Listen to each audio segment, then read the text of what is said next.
அதே ஒரு ஹிந்து தான்.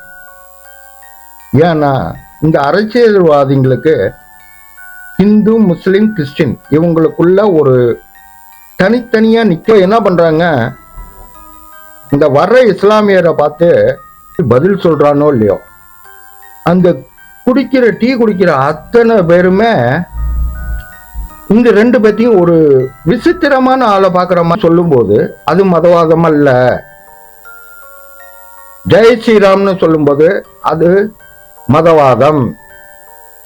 ஜெய் ஸ்ரீராம்னோ இல்லை நமச்சிவாயனோ உங்களுக்கு பிடிச்ச கடவுளோட பெயரை சொல்லி காலையில் அவங்களுக்கு ஒருவர் பார்க்கும்போது ஜெய் ஸ்ரீராம்னோ அல்லது கிடைக்கக்கூடிய வெற்றியா நாங்க பார்க்குறோம். மேலும் மேலும் இது மாதிரி வீடியோக்களை எடுத்து வைக்கிறது, ஒரு ஹிந்து இன்னொரு ஹிந்துவை பார்த்தால்